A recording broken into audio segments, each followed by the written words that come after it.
This is a Danger Entertainment podcast. DangerEntertainment.net.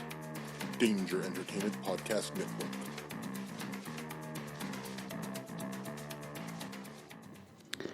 Please note that any comments, jokes, questions, maybe, anything that we say on the History of Bad Ideas is all in good fun. And remember, we insult everybody. Our thoughts, opinions, questions, anything else, actions that we do on the show do not reflect any of our employers, organizations, advertisers, or anyone else that is associated with the History of Bad Ideas. And remember, at the end of the day, it's just a joke.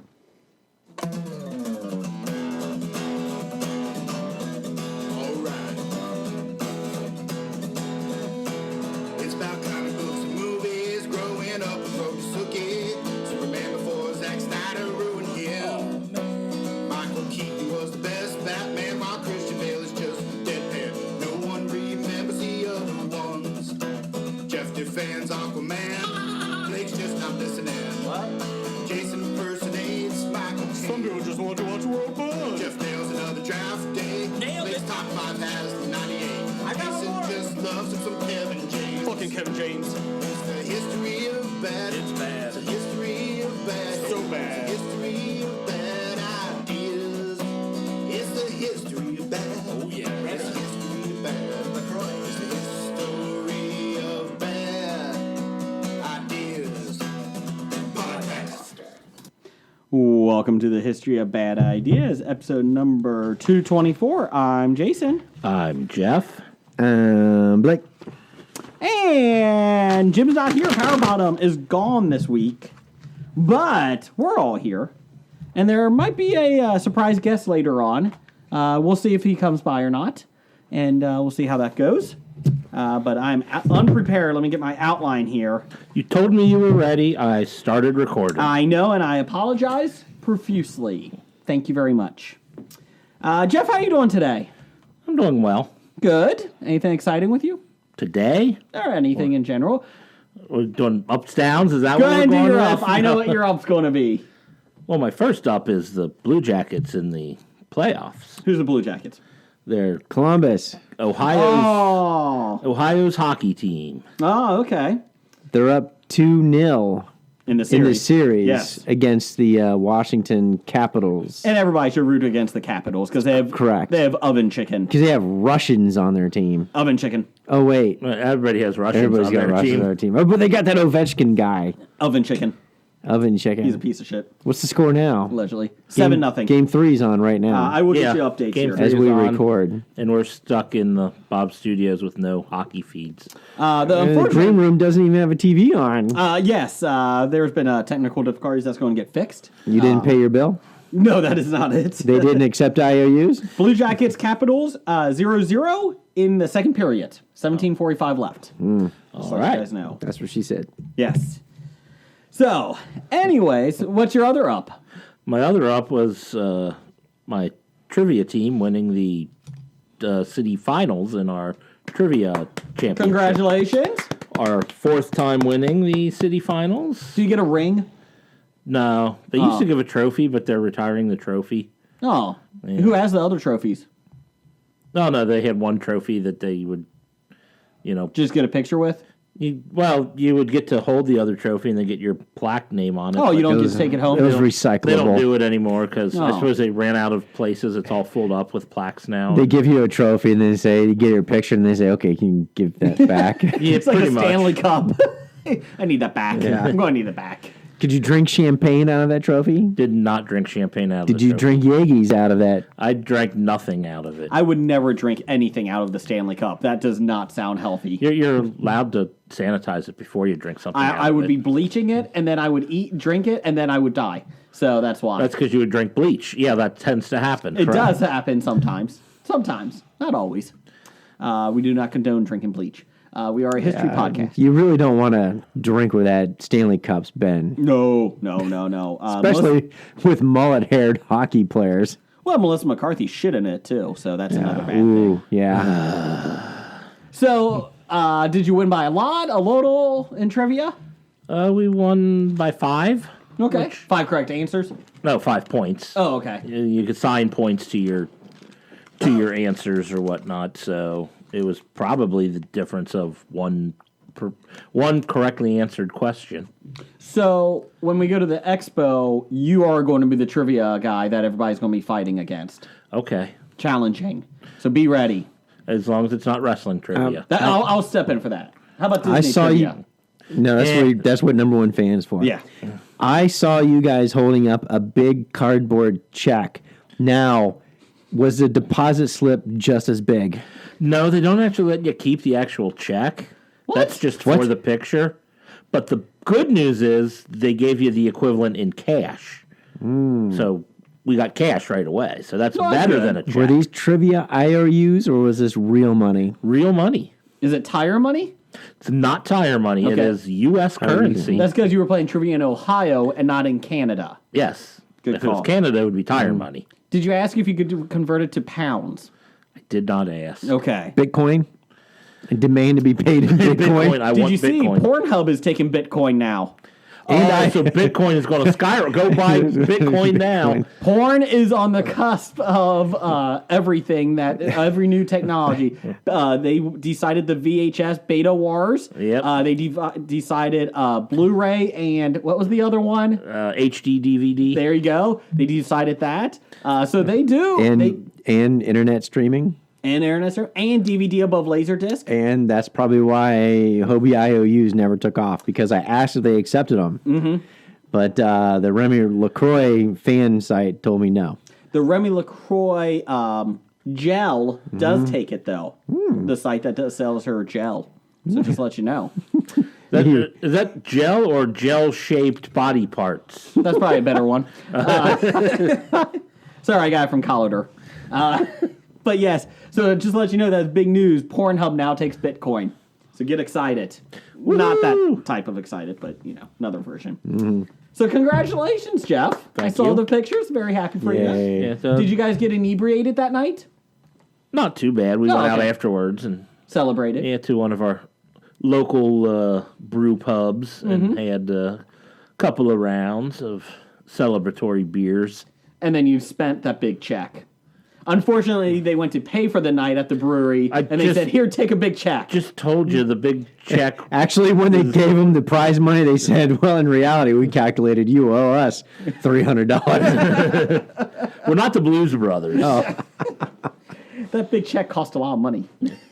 I'll have to say Jim Power Bottom, who is not here tonight, is also on the team. So Now, I have a question. With the consumption of alcohol, did your trivia success and useless knowledge increase or decrease? Usually increases. Usually increases. Yes. You have to Okay. have a couple of beers to get the knowledge flowing. I agree. Yes, I agree. that's true. It kind of reminds me of that Seinfeld episode. Now, did you, as you abstained from sex, did your trivia knowledge go down and the women's go up, or was it the opposite? Wow. My abstention from sex really is. Oh, not that explains why you knew all the answers. really, really not necessarily my personal preference. Scary part is that his father didn't know any of the answers. I'm joking about that Seinfeld episode. When George became smarter because George he didn't became have smarter, sex. didn't have any. Elaine got dumber because she was. didn't have any. Because she didn't have any. Yes. That's funny. That's how they control us. Blake, what's your up? Still enjoying Legion, Okay. although it's episode 2. I have not the seen season. them. They're on my DVR. I will be caught up this week. You shall consume them. Well, I will. would say ditto, but I can't even guarantee I'll be caught up this week. I will be caught up this week. That's my goal. Mm-hmm. So, you still enjoying it though? Mm-hmm. Is it just as good as last season? It's just as effed up as it was last season. Do you know anything It's a going on? great mind fuck. I mean, it's a great. Yes. Do you know anything going on? Yes. Okay, so that's better. Is it Yes. less confusing than last year? Yes. But they take it to a new aspect, and I think it's really kind of cool. Okay. I am up on, for the first time in probably a year, The Walking Dead. You know Jeff, how far behind are you? Are we? I'm one episode into the series. The Season one? of the series. Season Season 1? episode 1. So I don't want to spoil anything, Jeff. So is you the- guys are all caught up? Yes. Because Season finale was this past week. I was discussing it with Well, except for the some Fear of the coworkers. Walking Dead. I didn't see the follow-on I'll get Fear to of the that in a Walking second. Dead because I really didn't want to watch any more Morgan. I'll get to that. Talking with coworkers, and they wanted to hear your guys' take On Walking Dead? on the season finale of The Okay. Walking Dead. So spoilers for the next 5 minutes, okay, Michael Leal, so you don't bitch at us. Miguel and Michelle Leal. I love you, Michael. No, so In one sentence, in one sentence, the series could end on that episode. that was my comment. What? That was my thought. Oh, man. Touch. That could have been a great series We finale. bumped fist for people who couldn't see. Unfortunately, they rating, actually did, yes. yes, we did. It ended kind of like the season ended kind of like the book did with Negan. Really? I did not know that because, as many of our listeners know, I did not want to spoil my enjoyment of The Walking Dead on AMC, having read the book. In the book, Negan at the last second goes, he's about ready to kill Rick, and he's like, you know what? There is a better way. You are right. Now, Carl didn't die in the book, but he's like, he starts realizing the gears start to click, and he stops for a second. He's like, you know what? That is smart. If we start working together, and then Rick slashes his throat. Yeah, In the books, they saved him too. But it seems so abrupt and like weird. How it turned. You know. I love disagree. Eugene. Eugene's a goddamn genius. Oh wait, he is smart. My issue was that I thought he could have sabotaged it. I thought that's what he was doing. Then last week when he went back, I thought, nope, he's an asshole. Because he knew that's what he had to do. Because he knew what was Correct. coming. And then when he got mad at Gabriel, who is the most worthless character in the series next to Morgan, he got Gabriel and he was pissed out. And then he told Negan, line them all up. Up all the soldiers like the British and just shoot the good guys and kill them. And I was like, he sabotaged the bullets. And as soon as it happened, they all blew up. The bullets blew up. Negan's gun blew up. I did think, though, in this day and age, that was a hell of a good job of slashing somebody's throat and being able to save them after they were withering there for 2 minutes. That was pretty damn good. Well, if you notice where the cut was, It wasn't on the jugulars. It wasn't on any of the jugulars. It was still in the very front, very small amount, probably into the larynx. So Esophagus Rick is a or larynx? goddamn surgeon with that He's a- knife, that piece of glass. that piece of glass. Yes. He did it He on was able. purpose. He shot the glass out. He's like, I'll fake this guy out. I'll pick up a piece of glass and I'll slash his throat. pretty good I'll talk about Carl. I'll stun him. Well, I did like how Maggie, Daryl, and Jesus are forming their own group to go against Rick soon. Well, they left that insinuation, but they didn't really insinuate what they were going to do. She just wanted Negan dead. and On she Talking fell Dead, they said that she's basically going into the role of the Godfather in the movies. So that's kind of interesting. You better fucking sign her to So a new she's going to contract. get fat and bloated and speak with cotton in her mouth? Yeah. And then she makes an island of animals that are mutated. It's going to be really bad. One of these days, you may come to me with a favor. And then Jesus, I still say, is not going to help them. He's playing along. I think he's going to be on Rick's side. I thought Daryl would be playing along with it. I think Daryl's had enough Because of Rick. Daryl's been a Rick man the whole time. I know, but he's been kind of going against him the last couple weeks or months or episodes, I should say. I enjoyed Years. it though. It felt Whatever like it years. is. In the books, they jumped ahead about 2.5 years. I think they're going to do a jump, but Robert Kirkman said that he is not going to tell people how long of a jump they are in the book, the TV show. But I enjoyed it. I thought it was a fun episode. It'll be long enough for Morgan to walk out west to the Fear the Walking Dead crossover. Fuck him. Okay. So he walks from Virginia to Texas. He does use a car. Hold on a second. Okay. You don't have to go there. Yeah, we're still talking about That's the fine. Walking I'm sorry. Dead finale. Walking Dead's up. Yes, Morgan decides to seclude himself because, again, he doesn't know if he should kill or not. Blah, blah, blah. We've hit this storyline for the 10th time. Morgan, you went from one of the best characters to one of the worst characters. He became Juice on the Sons of Anarchy, basically. Jeff. Well, you know what? PTSD is I get that. not a fun thing to I don't deal get with. that, actually. I don't. But at the same time, I don't care not for your about TV him. show. Exactly. Yeah. I don't care about him anymore. But yeah, it was a fun episode. I enjoyed it a lot. It was probably one of my favorite episodes of the last 2 years. I was like, finally. This war is over. And actually not knowing, knowing that there is Negan in the future, because you guys told me about it with the graphic novels. I actually thought when Rick slashed his throat, I was like, oh shit, they're killing Negan. But he's such a good actor. But then they're like, save him. Okay. Well, that's the reason I thought he would leave, because, he tends to do Movies. a story arc on a show and then leave. But Jeffrey Dean Morgan, he is a hell of an actor. Negan in the comic books has a redemption arc. He's not a complete good guy at all. He's still an asshole. Oh, he's a Jamie Lannister. Yes, that's what I was going to say. Is that Winter is Coming? Yes, winter is coming. He'll be at the expo. But I enjoyed it. My down this week is Fear the Walking Dead. I got 2. Because Morgan leaves and the whole Fear the Walking Dead episode, I think at least 55 minutes of it is Morgan getting into Texas. There's a new cowboy guy. He's a cowboy western guy. I enjoyed him. But the whole thing is Morgan. They don't show anyone else except for the last 10 seconds. And I'm like, oh my God, we got another fucking Morgan episode on Fear the Walking Dead. Now he's doing both shows. That's why it sucked. So on Fear the Walking Dead, are they in Texas? In Fear the Walking Dead, they're in Texas. Okay, last I heard they were on an island somewhere. Yes, then they went to Mexico. I thought they were in Tijuana. Yeah. And then they went to Texas. And then I thought they were in San Diego. I think they did go there. I don't know. It kind of bounces around. But yeah, so they did go to they're in Texas now, and I just don't care about Morgan. I like Fear the Walking Dead better than it did, but I don't care about Morgan. My other down this week is New Hampshire Low League baseball. I don't know if anybody saw this. Oh, yeah, I saw that. So, in this league in New Hampshire, Low League, I think they're 10 or 11, I think it is. There's one girl in the whole league. Okay, there's like 5 teams, 5 or 6 teams. I saw a headline for this. Yes. So, in New Hampshire, was the headline clickbait, or No, are you going to true. explain to me the real story? It was true. I'll tell you this. It explained the story. So, basically, girls were playing baseball. Not softball, but baseball. And then in the last year, only one girl has kept with it. So these 4 or 5 middle-aged men go to this draft, because that's what they do, is they draft their low league players in this league.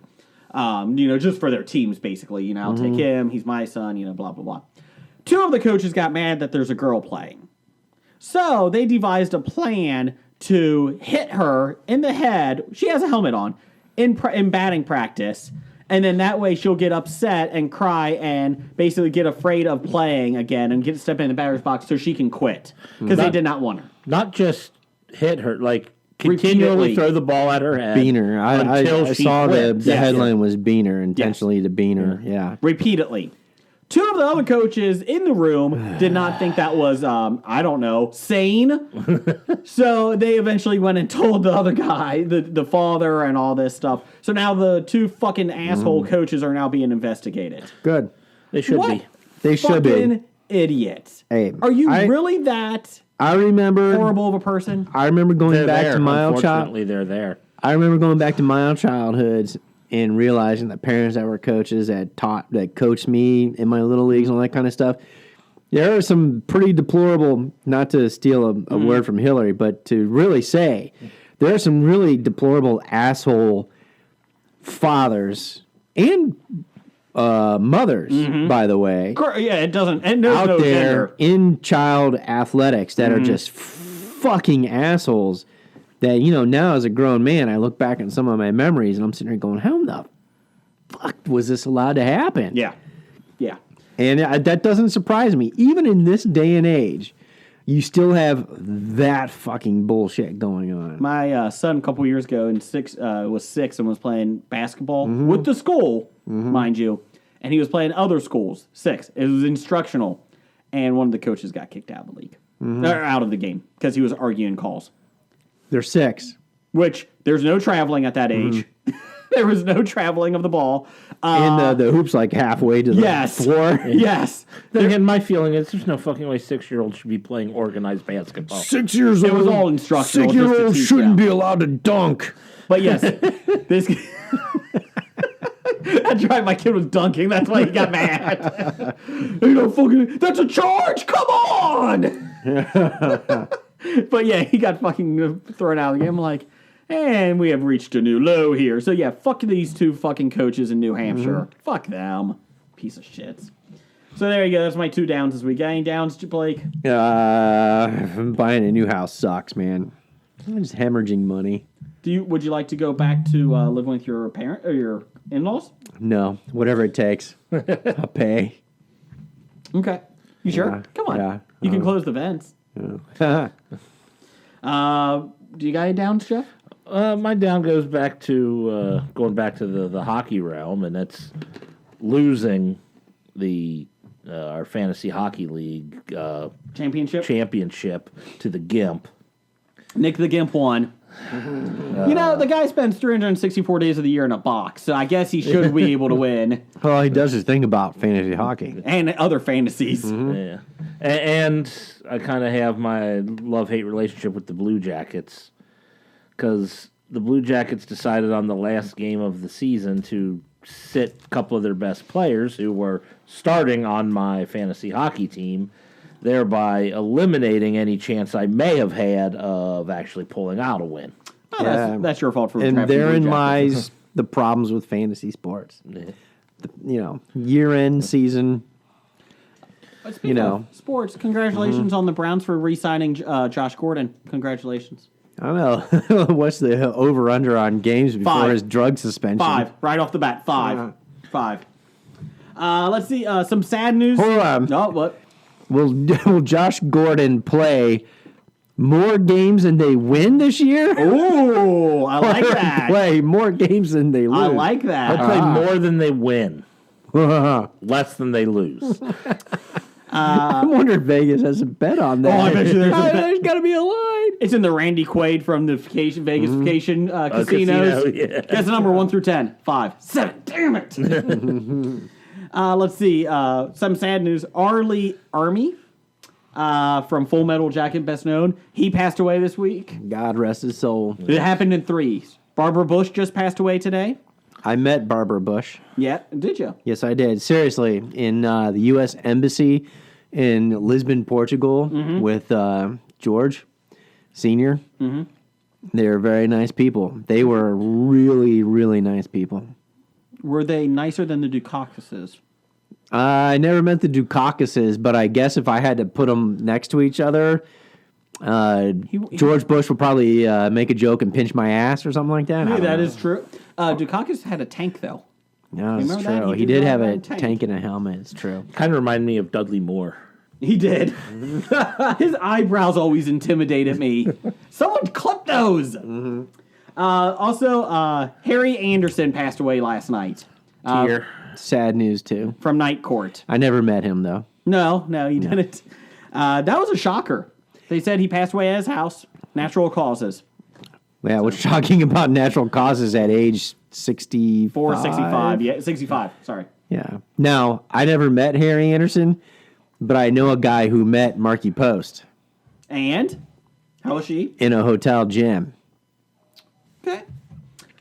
He did say her breasts are very, very Perky? underrated if you didn't pay okay. attention. If you didn't pay attention to that's them why on the TV show. We're trying to give respect to Harry Anderson. You're talking about Marky Post. I wasn't talking about the. I wasn't that's talking exactly about what you that. were talking about. Didn't Marky I Post? was complimenting Marky Post based upon my friend who met her in a hotel gym, who was very impressed by Let me ask you her this. huge tracts of land. Did Marky Post? She wasn't in a TV show after Night Court, right? I don't think so. She did She something, may have but been. nothing. I think that was successful. I think she had a 2 or 3 shows that might have been picked up. But Nothing Because really. Harry Anderson had Dave's World. Yeah, he did have Dave's World. 98 That was- episodes of that. That was kind of cool. Yeah, that was not Yeah. bad. It was all Kind of right. based off of the writings of Dave Barry, the journalist. It reminded me of Everybody Loves Raymond, kind of similar thought. That came next, Kind but of had a similar feel. I like can see Dave's that. World. I didn't like Everybody Loves Raymond. Fuck him. No. Now, Larroquette had a long TV show Yes, he had series 2 of them, for a I think, while. didn't he? He had the John Larroquette show. And I thought he was in something. Oh, he was just Are in you that sure he last was one. in Sorry. that one? He was in that one. Oh, okay. That checking. also had what? Chi McBride and Daryl Mitchell. They were Oh, in that. Chime McBride. That's right. Let's see. And then he was just in that last one that got canceled way too early. Yeah, I was enjoying that one. I did too. It was like it was. Oh, what's the best word? It was wholesome. Okay, wholesome. Usually to me is probably a bad word when I hear things described as wholesome, but Americana. it there was nothing there to. It Pollyanna? wasn't mean. Pollyanna-ish. No, screw Pollyanna. I hate her. No, but yeah, it was. It wasn't mean. It wasn't mean spirited. It was. It gave you the nice warm giblies. Marky Post played. It was in Hearts of Fire. That's what it was. The political one. Never saw it. Co-starring John Ritter. She also had. Oh yeah, that John Ritter show. She also had recurring guest roles on The District and on Scrubs as the mother of Dr. Elliot Reed. So there you go. Unfortunately, Marky many Post. episodes of Hearts of Fire were there? I forgot. I will find out. Marky Post did not die, even though we're talking about her TV shows. It was actually Harry Anderson that died. Let's see here. It was on from 92 to 95. That long? Yeah, Okay. 3 seasons. Oh, I would have guessed. I knew it was over one because I do remember they retooled it. They did 54 episodes. 23, 17, and 14. So there you go. Let's see. We had a Twitter poll of the week because you can find us on Bad Ideas Podcast on Twitter and the History of Bad Ideas on Facebook. Take a look. We have fun pop culture articles and latest news and geeks things on both of them. And you can talk to us. We had Twitter poll of the week. What is your favorite movie role of R. Lee Ermey? We had Full Metal Jacket, the Toy Story franchise, Saving Silverman, and Mississippi Burning. So And it was a Jeff- 4-way tie because this tells me it was all 0%. Oh no, we got. Oh, I've got an updated one. You don't even have that one. What? I don't have the final, but mine's updated. What so do they're you not think? all zero. Do you think Full Metal Jacket is the most famous role of his? Oh, definitely was most famous. Yeah. Oh, yeah. Always lock your box. Always lock your Foot Locker. Foot Locker. locker. That's right. Although that is not the one I voted for. Which one did you vote for? I voted for Saving Silverman. You know what? Okay, here's the funny thing. I would have said that would have came in second. This one got a lot of votes. The whole thing did. It was a very impressive run. So we were very happy. And it was only up for 8 hours. So thank you, everybody, for voting. Full Metal Jacket won with 53% of the vote. Not a surprise. I mean, he was the first half of that movie. Yes. Yeah, and the first half was the good part of the movie. Yeah. I don't disagree with you on that, yeah. And I'm not a big war movies about war, but I agree with you. The first half was decent. After that, I didn't really care. And once they went to Vietnam, it's like, no, it's not as good. Go back to the first part. No Biloxi Blues. That's a good thing. Was that Matthew Broderick? It was Matthew Okay. Broderick. It was no MASH. Yeah. No Private Benjamin. Are we going to mention every U.S. Down? military Platoon.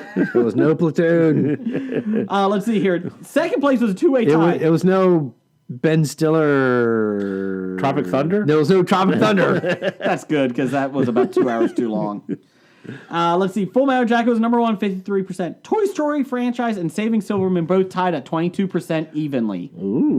I demand a recount. 3% got Mississippi I want to know. Burning. I want the hanging Chads counted. So if your name is Chad out there, you better recast your vote. Come on, Chad. Get it together. Jason at Bad Ideas Podcast. Bad Ideas Podcast. Yes. I don't even remember him in Mississippi. He was the Burning. sheriff, the racist sheriff of the town. That's why I only got 3% of the vote. Yeah, probably. It's I remember seeing that when it first came out, or when it first came on HBO or whatnot. So I did see it, but that was 20 some odd years ago. Okay. Like I've seen it probably in the last 4 years, 5 years. Yeah. It ages okay. It's a lot slower than I remembered. So that was the only downside. That's tough because I do remember it being slow. Yeah, and it's still a decent movie, but it was a lot slow. Gene Hackman was great in it, but it was a good film. Saving Silverman, I feel like it's a very up and down movie for me. I love and hate it. It's some funny parts, but overall, I'm not a huge fan of it. But there is a lot of funny scenes in it. Yeah. And the Neil Diamond cover band. Yeah, but the funny thing was, if you ever seen Arlie, Ermey's show on History Channel, was it the History Mail of Call. Warfare, Weapons and Mail Call? He also did Mail Call. Yes. Those are actually pretty interesting. But his best one that he did of that was they did a showdown contest between the AK-47 and the M16, and that is true, Marine drill sergeant humor at its best. If you ever get the chance to go watch that episode, That's Commodore's want to get it. Yeah, no, you would enjoy it. You would enjoy it. It is pretty funny the way it ends and his, decision on how, which weapon is better. It's pretty funny. Well, here you go, Blake. You'll like this. Yeah. Doug, #1 fan, said I liked him on Mail Call on History Channel. Yeah, that was good. Let's see, Mole Man Show, the Mole Man Show. It's a podcast at Mole Man Show. I know everyone's going to pick Full Metal Jacket, but Saving Silverman, he was hilarious and hooked up with Jack Black at the end. Oops, spoiler alert. Yeah. Well, yeah, don't ruin the movie. Christian and Damon's amazing podcast show. They said Sheriff Hoyt from the Chainsaw remake. He was decent in that. He was in that. Yeah, I do. He was remember about the only positive part of that. Yeah, the rest of that movie was terrible. He was actually the best part of it. There's a car right there. You could just jump in and run away. No. We're going back here behind the chainsaws. Thank you, commercial. But he was good in that. I enjoyed him in that one. And there was a cat taking pictures a lot. Meow. So let's get some listener feedback. It's time now for the bomb listener feedback. Brought to you this week by LeBron James's idea of guys sitting in a barbershop talking about sports. Because that's such an original concept. You just mad that LeBron's leaving your Cleveland Cavs? No comment. Okay, just asking. In case he's a fan, I don't want him to be upset about that. Did I miss something? Just keep going. Nope, don't do it. It's down the hall in the sports podcast. I mean, there's been like 3 movies about guys in a barbershop. It's down the hall. Bits in a barbershop. Or Sportscast called Jock It. Sanford and Son. I mean... Well, didn't, 10 years ago, LeBron James do a bit about being a guy in a barbershop? Yes. They didn't, Why Eddie you Murphy. bring it up, Jeff? I just told you to bring it up! Coming to America? That'll be $15. Well, it's $8.50. Of course he's going to do it, because in certain cultures in America, it's a very important part That's of not the what I'm talking society. about, Jeff. I have no clue what you're talking about. He has... All right. No. All my listener feedbacks have hidden meanings behind them. You have to go look this shit up to understand what I'm talking about. You want me to explain it to him or no? No. Okay. You know Jamarcus Russell? Yes. The #1 pick who made $50 million from the Oakland Raiders? Yes. He... The guy that baffled, buffooned Al Davis? Yes. He lives in Louisiana where he's from. Yeah. And he goes into the town that he's from. Yes. Every Wednesday and sits in the same barbershop, gets a haircut, and they said there was a Sports Illustrated article about him, and he sits there pretty much all day on that Wednesday, every Wednesday, and they talk past college football highlights of him. I believe it. And he just sits there talking. And they talk sports. I believe it. That guy probably hasn't paid for a haircut in 20 years either. That guy, that is a beautiful life, I guess. Just goes in, I have nothing else better to do. Oh, he hit the jackpot. He won the lottery. He did. As long as he didn't blow his money. And I don't think he did. And they said Louisiana is pretty easy, a low cost of living. So they said even if he has $15 million, as long as he is smart, which he's not, but as long as he kept it pretty close, he was fine. But I just thought that was funny. Every Wednesday he goes to the same barbershop, gets a haircut, just sits there and bullshits all day.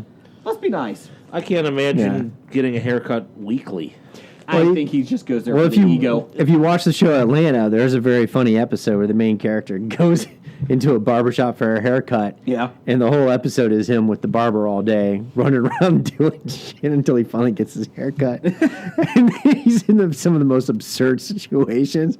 I recommend go watching that episode. It is fucking hilarious. But anyways, we're not talking about that stuff. We're talking about listener feedback. I mean, this is the most important part of the podcast because this is where people who listen send stuff into us. And if they wanted to send stuff into us, where do you send it to? You can send it to us. Other than yelling at your car stereo or iPhone. Hey, homie! You can tweet us at Bad Ideas Podcast on Twitter. You can email us at hobiepod@gmail.com. You can also send us some questions on History of Bad Ideas on Facebook. So there you go. Don't do it on Tumblr Yeah, probably not Tumblr. We don't check it that much. ever. And we still have our episodes up there, though. Yeah, our episodes still go up for anybody for that one guy who accidentally subscribed to us. He might still get highlights. We're also on YouTube. But no video. It's only audio. And if you post anything, I don't think any of us are reading it. At the expo, I will be posting some video on the History of Bad Ideas YouTube channel. But anyways, we're also on nerdly.co.uk. I better bikini wax. Good day, Governor. Chicky cunts. Hello, Becca. Yes, so we also I have articles up there. Game On, my son and I do game board reviews, tabletop games, and then I also do a Black Lightning reviews. I do every week, and this week is the season finale. Kaboom. I'm excited. I love it. We're also on his Tangent Bound Network. Tangent Bound. We're also on Danger. Danger. Danger Entertainment. WeBeGeeksPC.com. Every Wednesday, our new episode releases. And Some internet radio show. We Geeks Somewhere. PC. Not We Geeks. That would be Geek Life Radio. 10 a.m. Eastern, 9 a.m. Central, 8 a.m. Mountain. Ooh. Nope, West. Hold on. No, 8 a.m. Mountain. Okay. 7 a.m. Yeah. Pacific. So there you go. That's where you can find us. We're also on Spotify, iTunes, iHeartRadio. They're trying to make a comeback. And anything else, Google Play. So thank you for listening. Give us a review on iTunes. It really helps us out. We appreciate it. And please respond back to us and give us some questions and that. Comments, what you like about the show. That's about it on that. Complain. Don't complain. Any complaints, send to Jason at Graphic Novice. I thought it was Mikael Leal Oh, and Mikel Liao. at Graphic Novice. So there you go. And exactly, if you enjoy listening to the podcast, tell a friend. And then after they listen to us, Apologize. yes. Write a review. Let's do some listener feedback. We start off listener feedback with this guy named Doug, Number one fan. Ape hands. formerly known as. Can't give yourself a nickname. He said, I will be in Walt Disney World next week. What souvenirs do you need? You need something from Blue Avatar Land? Avatar Land, I'm excited about. I would like that. I'm not. You need some blue mud from Avatar Land? That would be awesome. He is in Disney World again, so this is his 5th time in the last 7 months. So that's good. He did sell the soul of his eldest son He did. for a lifetime pass or something I met like his that. eldest son. I think I probably would sell his soul too for Disney. So it's either that, sell your son, or take a 12th mortgage out. Which one do you do? It's a tough call. Yeah. Does he have any daughters? Yes, one. Has he hoarded her out yet? I mean, that's not what I meant. She's what, 7? Moving on. What do we got? Pop Culture Podcast. Hey, Roy Morris's Sex Traffic Court. Down the hall. Hey, that's for Jim, who's not with us this evening. No, because he's actually in traffic. court. Actually, he wrote that joke in for me to read. I didn't come up with that disgusting wait. joke myself. I cannot wait till number one fan Doug comes on the show next time and chokes you with his ape hands. All he you know needs is what? one. I'm okay I with don't that. completely fit around my neck. I know, and I'm okay with this. I'm Yeah. okay with this. Well, actually, my souvenir, I want Walt's head on a stick. Is it? It's frozen though. I Oh, know. like a popsicle. Exactly. Good old Walt. But you gotta put the Mickey Mouse ears on his head. Did you ever see those Pinterest fails of like the frozen Bart Simpson, Yes. heads, And the cakes and everything else, Mickey yes. Mouse heads, frozen popsicles. That's what I want. Except I'll Walt. try to backtrack now. Yeah, Ape hands is with gonna kill googly you. eyes. And Jeff and I would just sit back and watch. He has every right now. Next Doug. one. Next Swing one. away, Meryl. Swing away. Yes, next one is from the You're a little flustered now, aren't you? Pulp Culture Podcast. Yes. The Pop Culture Podcast. TPCC at Doug'sApehands.com. Says, do you ever get tired? Keep going. Well, apparently Blake's amusing himself. Do you ever get tired of doing? Do you ever get tired of doing this podcast? I get tired of people hitting the table. I'm about to say I didn't until about 20 seconds ago. It is sometimes, in some weeks, it is a little tough to get going. But as soon as we get on the podcast, I feel pretty happy and excited to go. Yeah, I don't get tired of doing the podcast. I get tired of the commitment, the having to drive to the Bob Studios and then drive back, and the entire night is dedicated to doing this. Yes. So, but we appreciate you. Oh, thank you. So thanks for coming out. But then I get yelled at if I do a WrestleMania one because I'm, deserting the team. I didn't say you were. Well, yeah, they did say you were. Yeah, shut the fuck up. I said, oh my God, we're talking an entire episode about WrestleMania. Anyways, you didn't. But no, I mean, it is a lot of work, but it is a lot of fun. So every time I'm like, oh my God, we got another night of this because just, we've been doing 224 episodes, haven't missed a week. That's a labor of love. And, but things pay off. It works well. So, it pays off but in when IOUs. But when the intern makes a mistake and we're screaming at each other in our private chats and sometimes even on Twitter, it makes it fun. That's Yeah, right. If I didn't Since Blake is not on Twitter, he didn't. But he does follow us. If I didn't get the chance to ignore Jason weekly, I don't know what I would do with my life. It is kind of odd, like if we have a pre-taped one, like a episode one or something, you guys are doing a Game of Thrones, or in 6 years when the series comes back. I always feel like, it's kind of nice having a Tuesday off, but at the same time, I got a lot of pent-up frustration I got to talk about. Like fucking New Hampshire coaches. Fuck them. New Hampshire. It's not all New Hampshire, just two idiots.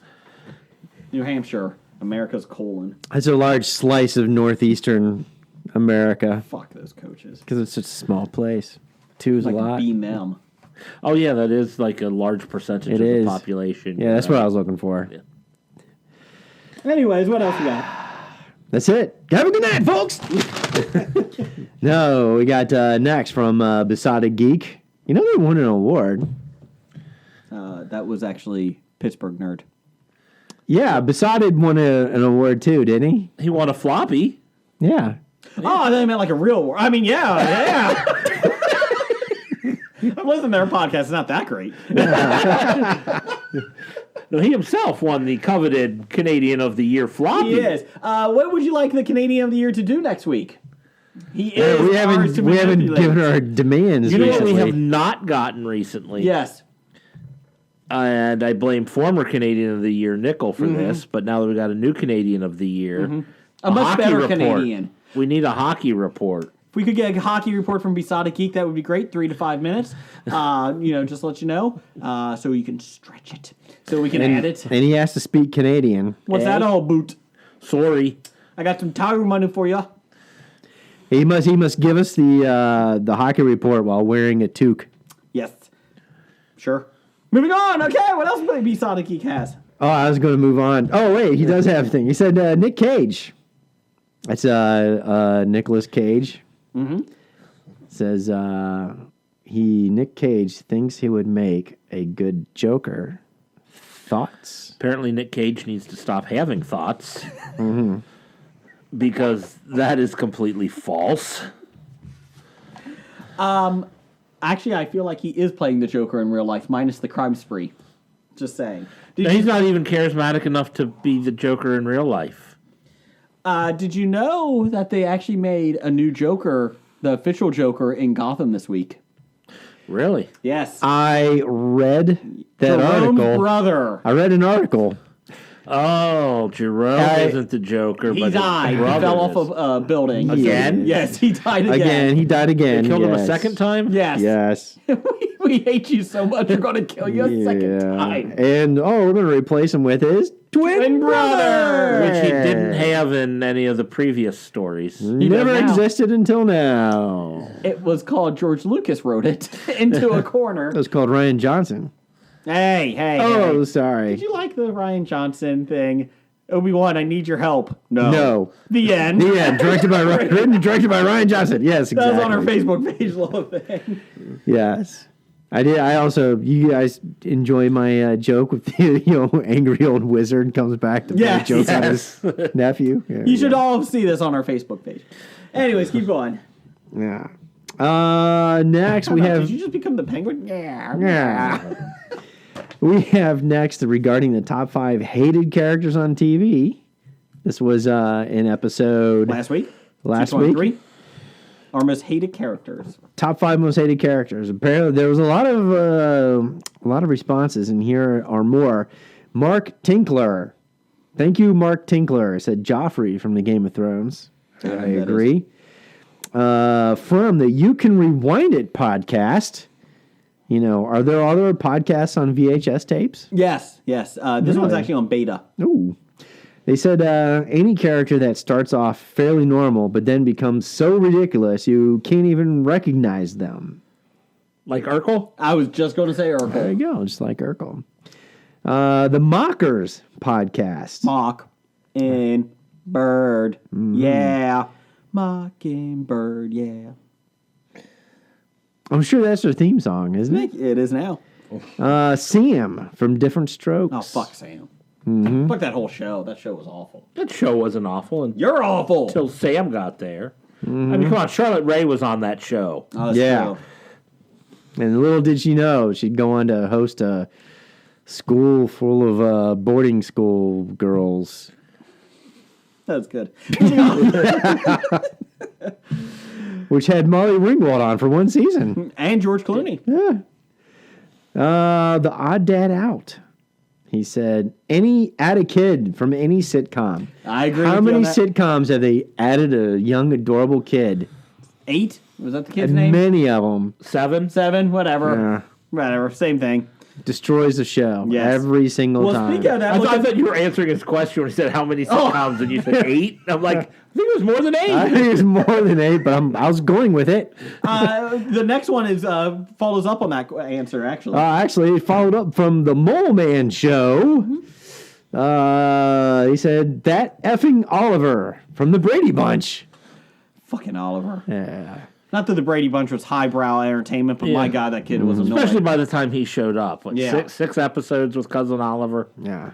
It's annoying. Yeah. I mean, it was pretty much already canceled by the time they brought him on. That's the title of our show tonight.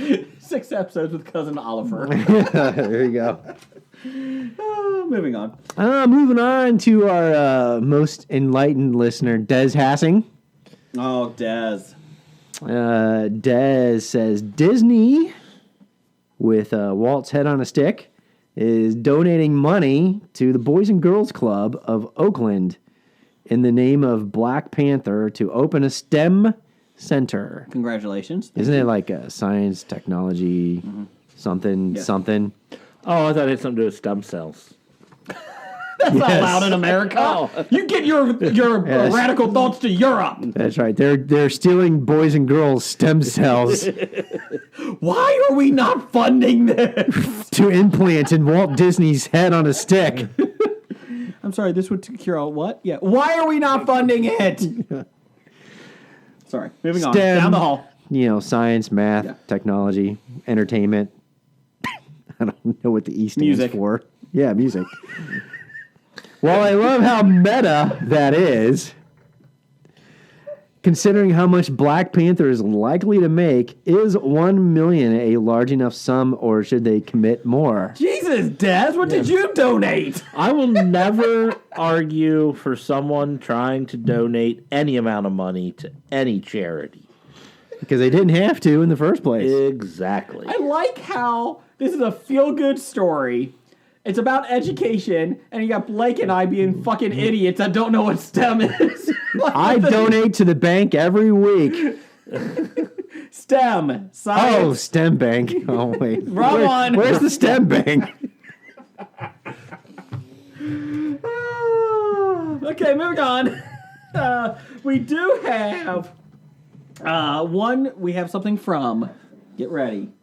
From Nick Albright. You ready for this, Blake? Do you have the music? No, because I do. Oh, yeah. Oh yeah. That didn't work. And there went the music. Time to get sexy. He can't read the question and play the music at the same time. That's how he normally operates. Here we go now. Well, fuck this music. Anyways, Jeff. What do you do with an elephant with 3 balls? Jeff's 2.54 fan. Bootylicious. How many balls do you have? You walk him and pitch to the rhino. Oh, yeah. Oh, that was easy. I like that question. Oh, really? I was about to say, wow, that was an old joke. Thanks, Nick. Wow! Hey, fans, throw in your listener feedback. Fuck you!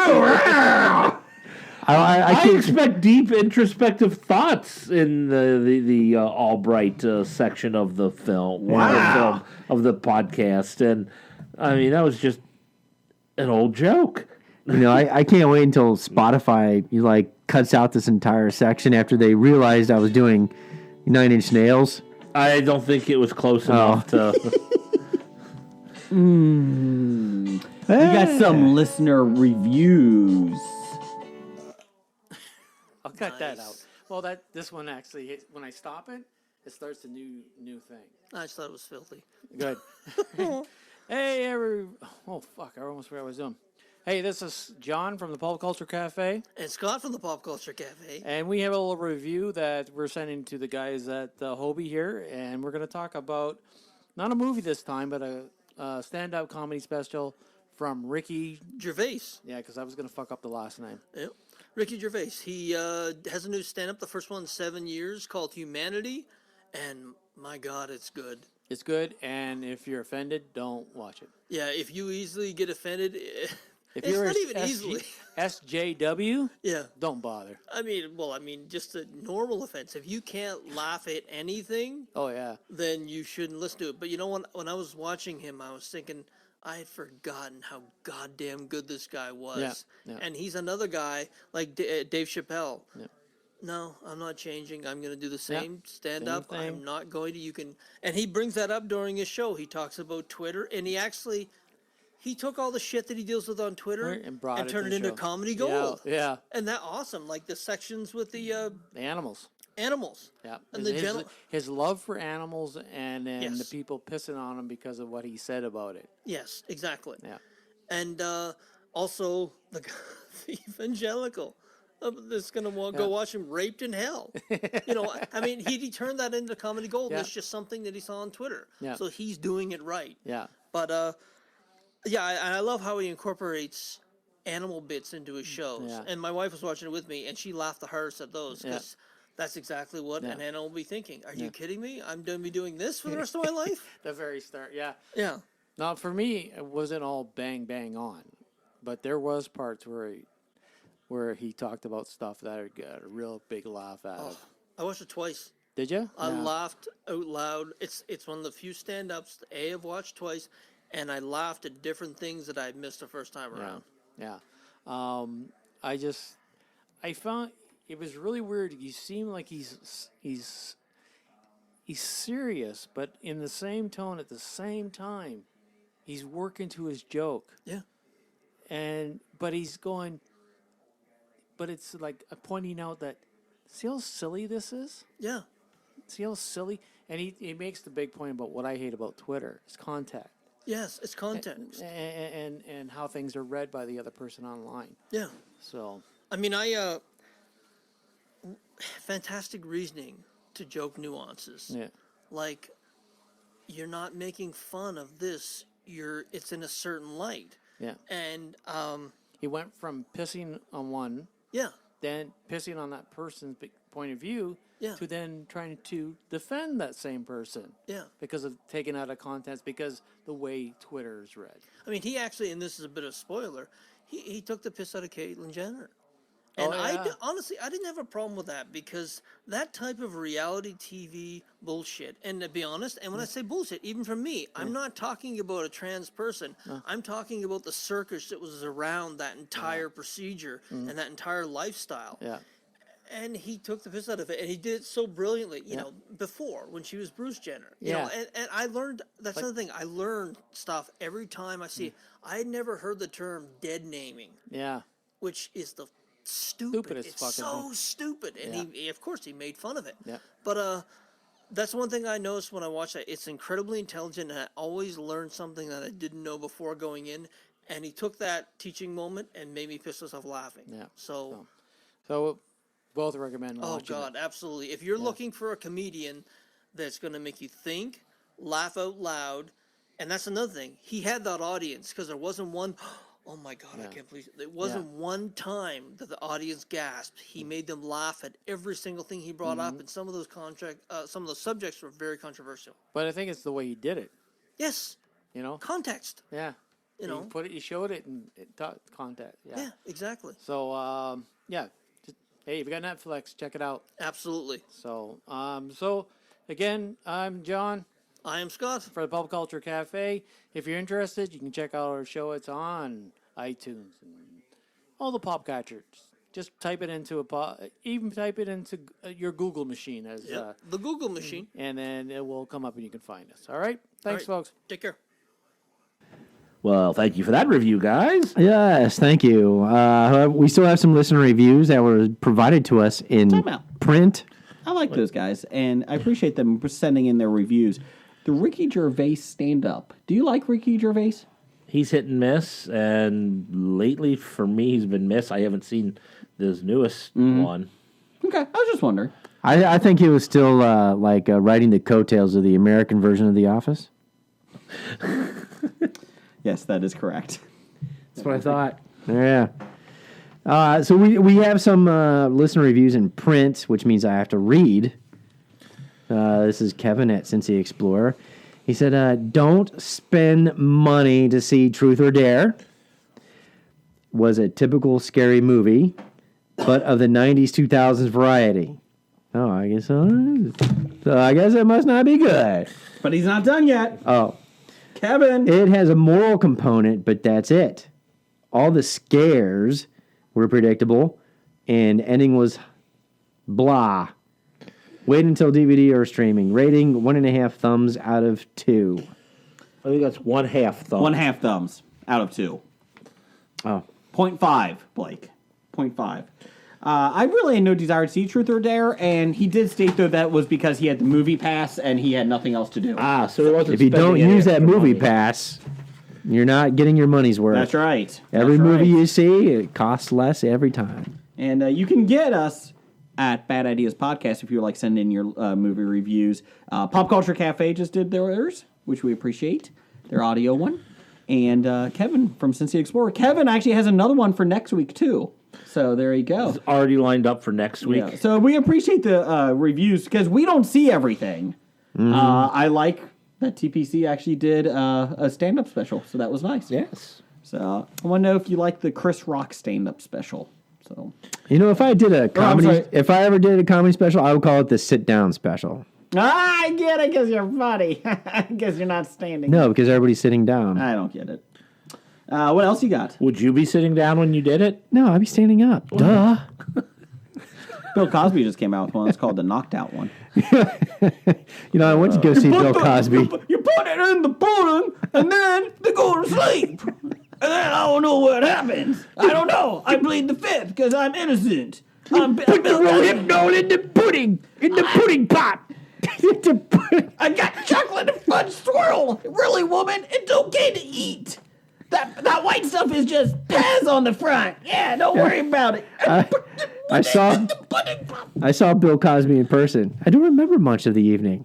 Well, I'm sure it was because you were so excited. I did have a pudding to meet pop. me. You just met me, and so you were excited. That would be the reason. And I was with my wife. Did she have fun? I think so. Okay, well, that was good. That was good. This is reminding me of an episode of Criminal Minds. You're freaking me out here. All I know is I woke up with just a sweater on. This horrible 80s sweater. I love my sweater. Hey guys, what are you talking about? Can I come in? No, Kevin Spacey, you go over there. You're creepy. I'm not creepy. I just got boys in the basement. Boys. Hey guys, I'm Harvey Feinstein. What's going on? Weinstein, whatever. I don't even know my name anymore. What's going on? Stay behind the potted plant, Harvey. Oh, it's a ficus. Oh, come here, ficus. Oh, ficus. Well, so now I'm interested in what a conversation between Harvey Weinstein and Harvey Firestein would sound like. Hi, guys. It's Harvey Feinstein. I was at Independence Day. Why do you sound so much like me, Bill Cosby? Jesus Christ. Oh, now I don't want to know what that sounds like. I'm Kevin Spacey. Did you guys see my latest movie? No. No, because you weren't even in it. I know. I got replaced. Got replaced like a 7-year-old boy. Anyways, Chris Richardson. I want to be in the new Pinocchio movie. You may recognize Chris Richardson. He's the chief pisshead from 365 Flicks. He got to help ruin episode 222 and talked about WrestleMania with Jason for a couple hours. So did number one fan Doug. Yeah, brought new meaning to British Bulldogs. Oh, the British Bulldogs. Love them. Love them. And their cheaper cousin version, the Junkyard Dog. Moving on. Which Hobie host will get bitten and turn first in the coming zombie apocalypse, and who will be the whiniest survivor? Well, I'm Jim. getting bitten first, ain't I? Oh, yeah. Yeah, I think that's all in agreement. Yeah, the fat ones always go first. Exactly. And then I'm second. Jim's third, and then Blake. Blake would probably be in a bunker. I feel pretty secure about that. He probably has a bunker in his house. When I move to Montana, I would be safe. So, got a You couple think years. Jim will be the whiniest survivor? Because I was going to guess you. Well, I know it's me, but let's for the sake of the show, since he's not here, fuck him. He's going to be the whiniest. Yeah, Jim, it's you. Yeah. He can't rent here No. anymore. If he thought his bar patrons didn't tip before, wait until they become zombies. And then he'd still be serving them drinks and then not get any tips. Still be spinning the shot board in the wheel Spinning the shot wheel. with no tips. Beer. That's right. Moving on. And we're going to wrap this up with Professor Number One at Dr. Number One. It says, with having picks 1 and 4 in the draft, how will the Browns screw this up? By drafting the wrong people? By drafting. I say you never know until it actually happens. I think the Browns should do the Minnesota Vikings plan from a couple years ago. Just not draft. Forget to turn it in on time? Turn it in and vote. Yeah. Turn it in. Actually, you never know how they're going to screw this up. I mean, that's the beauty of being a Browns Don't fan. draft a quarterback you out of don't one. know how it's going to turn out, and it's going to turn out pretty bad. Except, you know what? No matter what, take Mac.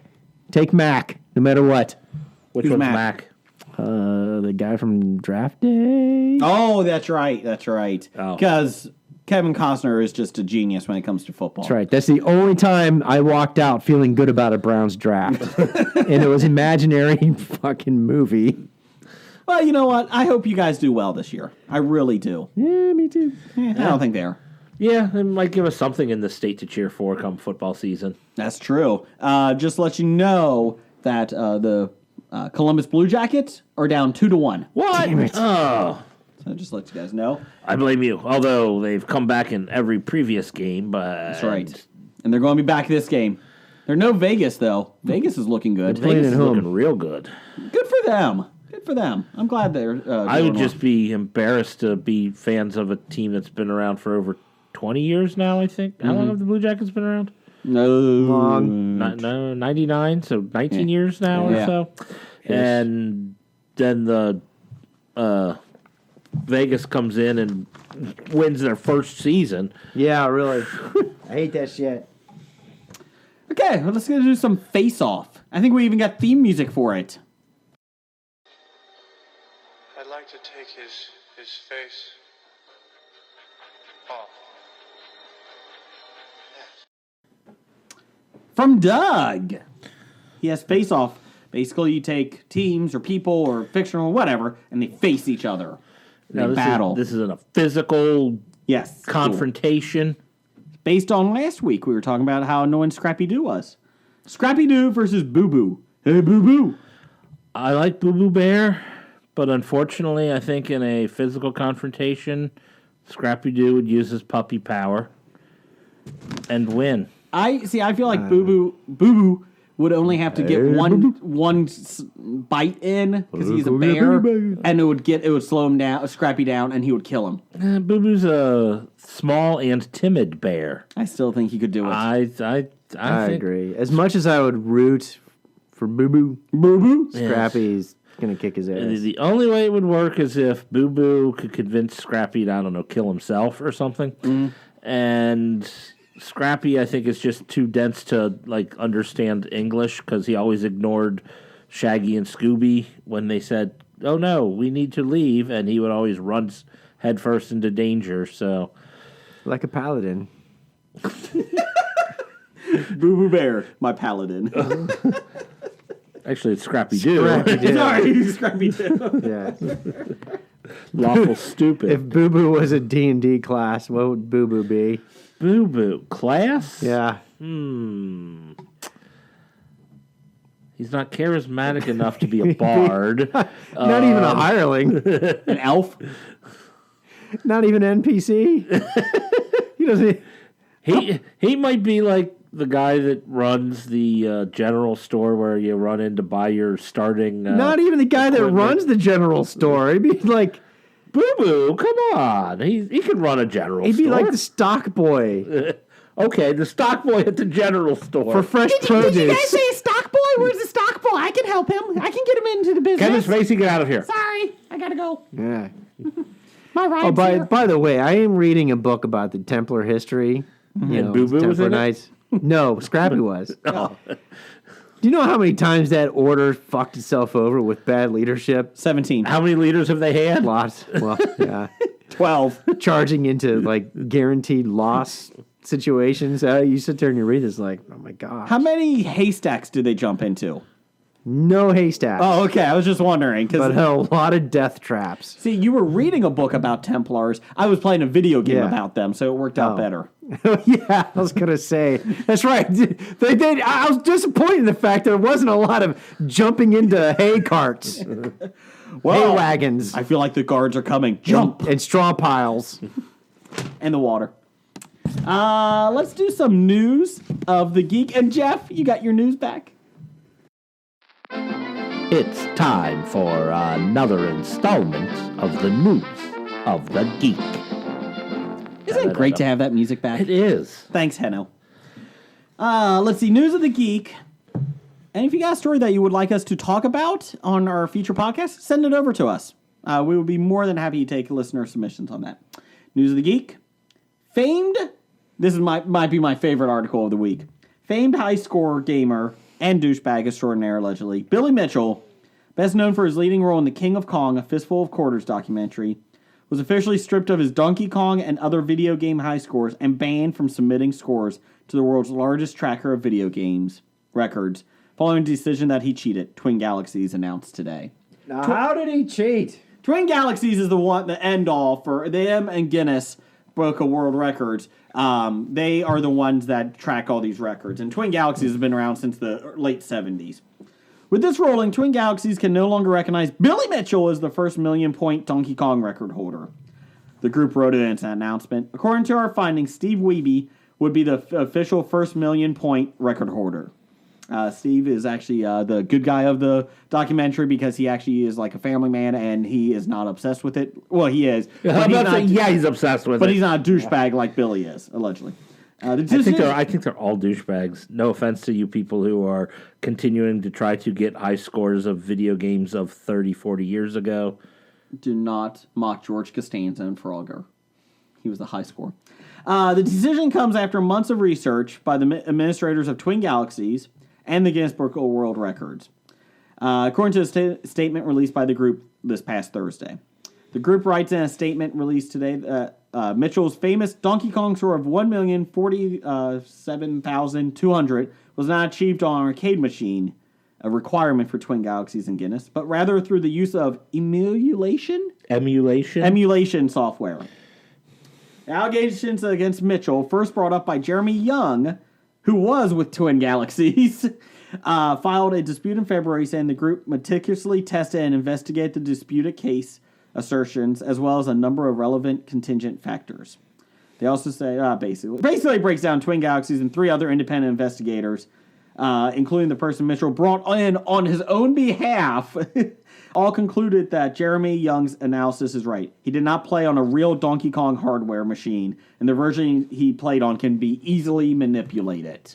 So that's what it broke down. Yeah, I think I remember reading about that in February when the accusation first came out, and they said they were able to go to super slow frame by frame and watch how the pixels moved. Yeah, how the screen, when the screen first came up, how it was drawn onto the graphics drawn onto the screen, and they could tell by the split seconds that some things were going in the wrong order that they were supposed to be going. That's pretty impressive.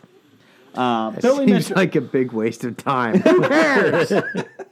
Billy Mitchell, though, somebody does. He did release a Facebook Live or a statement stating that he is going to. I know what I did, and I'm proud. Yeah, and he said he's going to get back into it, and he's got his own investigation. They found some amazing things, and the best part is though on this one, the guy that Mitchell even brought in said, "No, you cheated."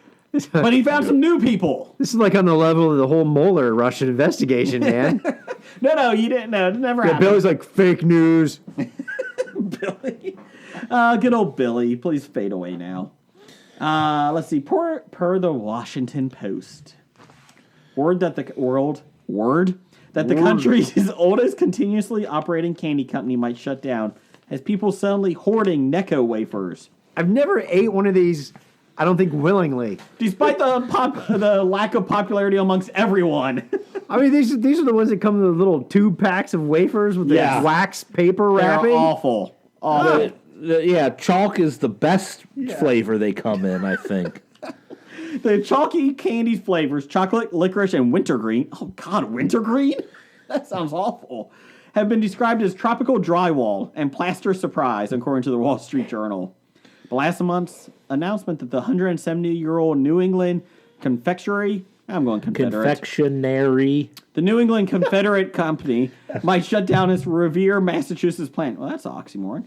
And lay off the majority of its employers seem to strike a nostalgic chord with consumers, leading to a surge in wafer sales. No, what, 7? Is that how many they bought? 7. 7. Candy stores and consumers are trying to get their hands on whichever Necco products they can get. The Journal reported, including Mary Jane's Squirrel Nut Zippers. What the fuck is a Squirrel Nut Zipper? Squirrel Nut Zippers are good, and they're a band. Don't people use Necco wafers for Pogs? People still play Pogs? Alf's back and in Pog form. I don't know. When I was finishing the drywall, I did put some of the Necco wafers in there, so it worked really well. Clark fill the holes. Yes. Clark bars and Sweethearts, the popular heart-shaped Valentine's Day candy. No, those are awful too. They're better than Necco wafers. That's not saying much. Clark bars are all right. Clark bars are good. I liked those. Yay. 1 out of 7, good for them. What they're chasing after most are the wafers. Let's see here. They're known for their unusually long shelf life. And a recipe that's been unchanged since the days when the indestructible candies fueled Union soldiers during the Civil War. And some of them were still made back then. They're still edible today. Expires 2087. No, I don't understand how they can call Necco wafers candy. I mean, there's just nothing or about edible. That. Well, they were just calcium deposits. A lot of things are editable. Edible. Eatable. Edible. Ooh, edible. Yeah, now I corrected you. It's not so fun, is it? Hey, so when do you bring... that was you correcting Hey, when did you bring the Greeks into this? I'm sorry. What they have ever done for us? Besides the aqueducts. That was the Romans. Did they wear togas? Yes. So there. Toga. We've gone off the rails. Anyways, moving on. John Printz, he's not really a real one. The president, that's interesting, he's a Prince, but he's a president, of wholesalercandyfavorites.com in McKeesport, Pennsylvania, told the Journal he received hundreds of frantic calls over a recent weekend, some from buyers who wanted to purchase his entire inventory of Necco wafers. They're shocked and scared, he told the Journal. They're not happy about it. Oh, no! They're not happy about it. What are they going to do? Do you think the Union soldiers used the Necco wafers as shields, like back in the day? You Oh, think I was that's why? thinking they used them as projectiles and took down a bunch of Confederates with Like them. trebuchets. We got a rock and a Necco wafer. What are we going to use? Put the Necco wafer in. Oh my god, I took out 20. It was the first known use of bulletproof vests because they would pour them in their front pockets for protection. And then they would eat them later. Yes. And then eat them later. Yes. So are you going to be upset, Jim or Jeff, about the Necco wafers? Nope. Okay, Blake, you going to get some more? No. Okay. The only thing about it is people in the future will not understand how terrible they are and won't believe us when we actually say that something like that was actually made to be an edible product. Kind of like lead paint back in the day, what our parents are We weren't supposed to eat that, though. Oh. Yeah. These Necco wafers are meant to be eaten. Are they really, though? If they want to know what a real panic will be, is when the Pez company says they're going out of business. Yes, then there will be a run on... The world shall burn. Oh, and then we would have to stock up on European Pez.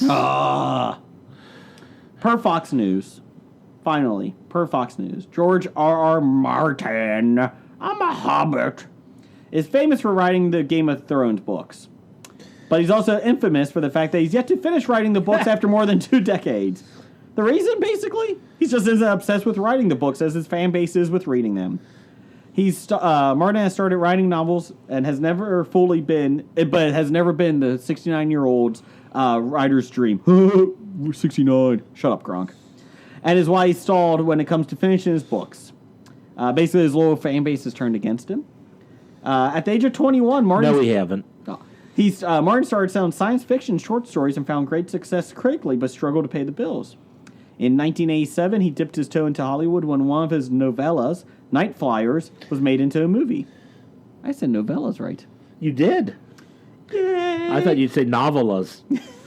While it wasn't a big hit at the theater, it made him enough money to continue writing professionally. Story holds relevance because Sci-Fi recently picked it up for an upcoming TV series. After several failed pilots, he turned back to the world of novels, and in 1996, he published a 700-page volume of a projected 3-book series titled A Game of Thrones. The volume now then became 7 books that will make up the Song of Ice and Fire series, a number that plagues the famed author to this day. 7 has been a really ongoing theme today. I noticed that. 7. Yeah. We've talked about this on our special Game of Thrones podcasts. Yes. And basically, after he wrote a couple books, blah, blah, blah, A Dance with Dragons would eventually come out 6 years later in 2011. The second largest gap between 2 books in the series. It was the first sign of the story ballooning beyond a place that Martin can control. He states, I have to ask myself, how long is it going to take this character to get from point A to point B by ship? Meanwhile, Something the television producers never bothered to think about. or care about. It happened pretty much instantaneously. Meanwhile, what's happened in the other books? If it's going to take him this long, but in the other book I said he's already arrived, then, well, I'm in trouble. So who wraps their mind around that, and who cares? So I have to The author and his people, who he's got some people who are obsessed with the work that he has as fact finders. So I have to have him leave earlier. That kind of stuff has driven me crazy. He wrote on his blog in 2010. Yeah, no shit. Stop writing your blog and write the book. Oh, yeah. You know, he was the last person using his blog site, by the way. That site closed. He was the only person still using that blog provider. I just read about it this week. I read an article. Well, after HBO, funded Game of Thrones, the TV series, people were still clamoring for the books. He cannot write a blog post, appear in public, or even watch a football game without people angrily demanding that he procrastinate. Hostile. I think it's kind of funny, really, to tell you the truth. But They it's yell also at him kind to of get sad. yell at him, get behind the keyboard, and finish the books. Exactly. It's almost kind of sad, the fact that the guy doesn't have the same amount of passion as his fans do. It was like he doesn't really bother or focus on finishing the book. He's like, I'll get around to it when I do, now that I'm fat and rich. He's 69 years old. He's going to die before he finishes the books. And nobody procreated with him, right? God, I hope not. Well, he married. Oh, is he? Oh, yeah, he's married. He has a wife. Oh, God, for her. I mean, I don't know if they have any children, but... And I think he still wears the same hat. Despite all the money he made, he still wears the same damn I feel like he smells. Anyways, in 2018, fans are still waiting for his sixth book, The Winds of Winter. Still waiting. In July of 2017, he announced on his blog that he would produce 2 books based on the world of Westeros, But not the Winds of Winter. in the coming months. He announced Fire and Blood, a projected 2-volume anthology that would cover how the world was shaped in the I'm gonna write decades. this 2-volume anthology. You know what? Before that. Screw finishing Lord of the Rings. I'm going to write this summarily, and then I'll get around to it. He finally writes, and yes, I know you all want to know about the Winds of Winter too. I'm still working on it. I'm still months away. I still have good days and bad days. That's all I HBO's care going to to say. ruin it for you, so I don't give a shit anymore. They already ruined it. Whether so. Winds or the first volume of Fire and Blood will be the first to hit the bookstores, it's hard to say at this juncture.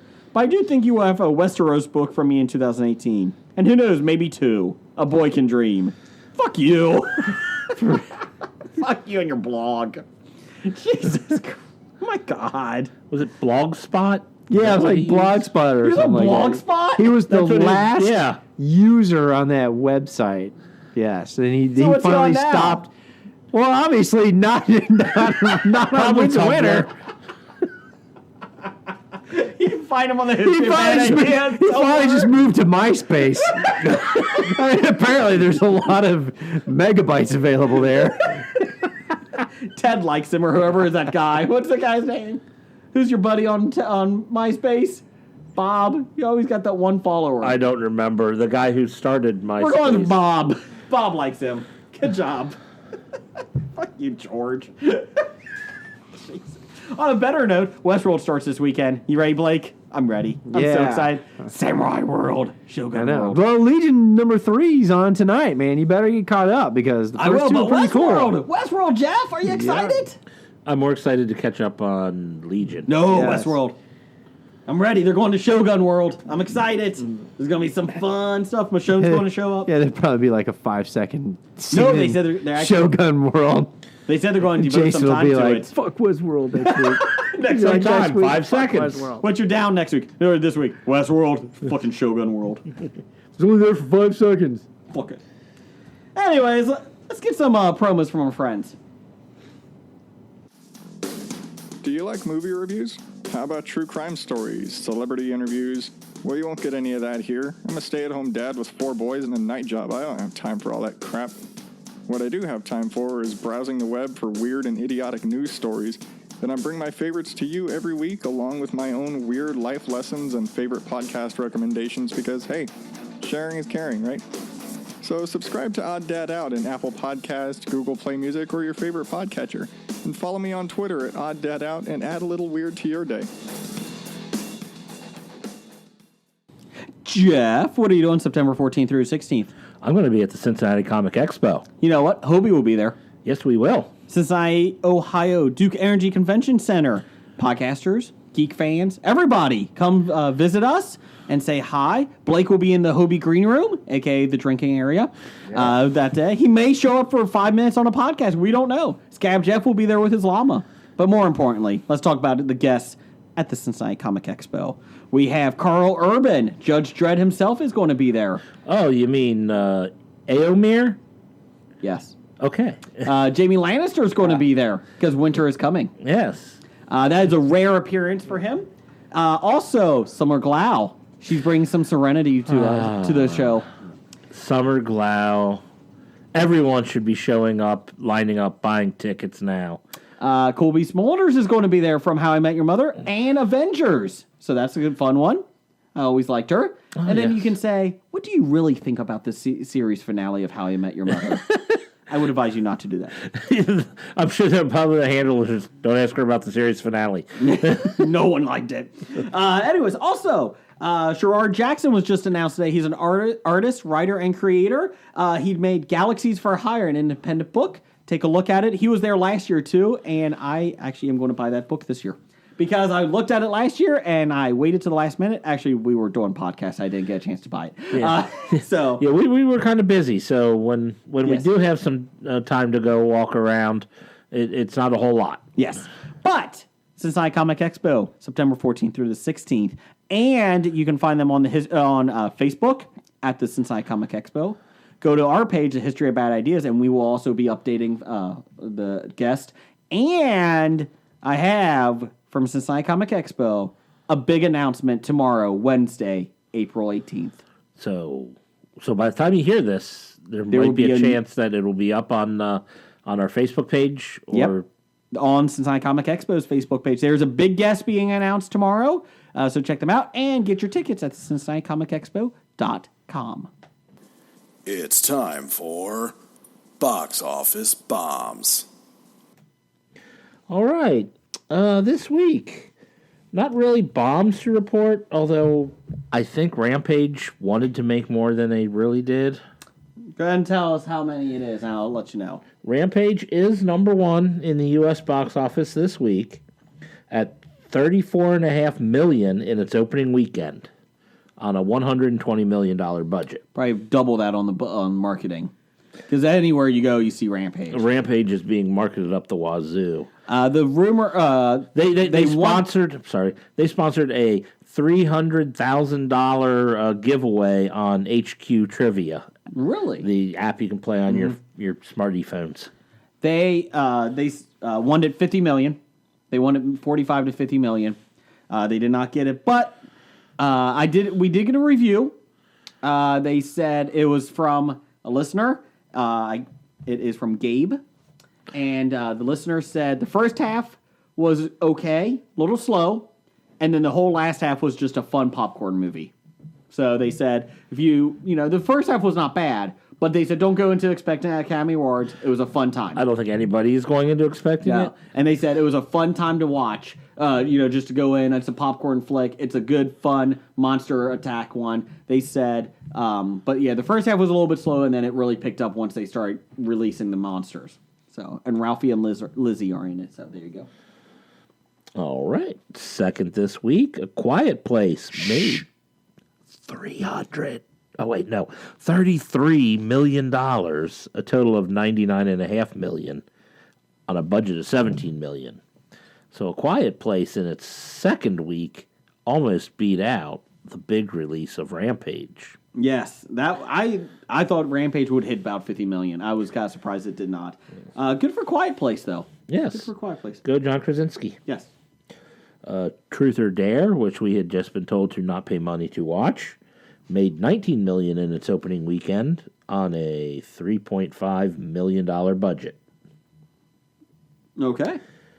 I suppose that $19 million with a $3.5 million budget, making money. That's what horror movies are great for the box office. Yes. Fourth this week, Ready Player One made another $11 million, total of $115 million on a $175 million budget. Worldwide is going to make its money back. I heard it was killing it worldwide. Yeah. So I think you'll be fine. Well, 1980s nostalgia is pretty big everywhere around the world. So. Yeah, but I was just kind of like, I think it's not even. I think that's what the movie did, was get too far away from the 80s nostalgia, and apparently over in Asia, it's huge over there because a lot of the stuff that they're referring to are big touchstones in their past. Mm-hmm. So Asia apparently loving Ready Player One. And at number 5, Blockers made another $10 million, a total of $37 million on a $21 million budget. The documentary about blue blockers, the sunglasses. I wish. That sounds more interesting. Blue blockers.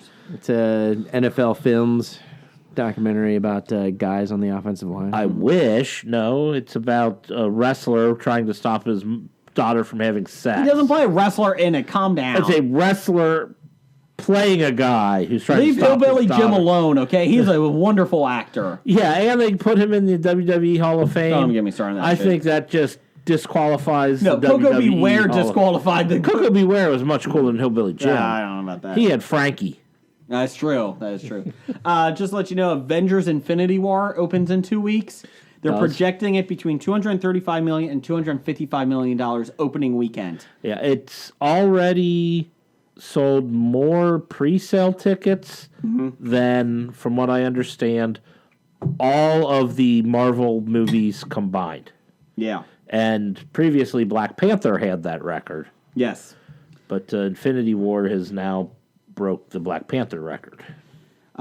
They said that if it hits 255, it will break Star Wars: The Force Awakens opening weekend record of 247. So I think it's going to go up even more. I would not be surprised if it hits 260, 270.